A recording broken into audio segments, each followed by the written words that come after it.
বিয়ের পরে খাওয়া পড়া, বিবি বলছে বিয়ের পরে খাওয়া পড়া ঠিক মতো মোর নাহি রে, থাকবো না তোর ঘরে। ও আমার মা বোনেদের বলি রে, শোনো কান ভরে।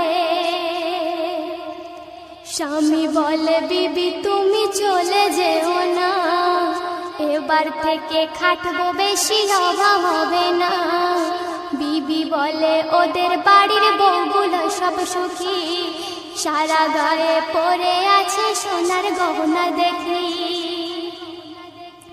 ওদের মতো আমার গায়ে, বিবি বলছে ওদের মতো আমার গায়ে সোনার গহনা নাই রে, থাকবো না এই ঘরে।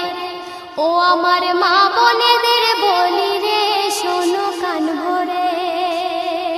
বিবি এই কথা শুনে স্বামী বিবিকে কি বলছে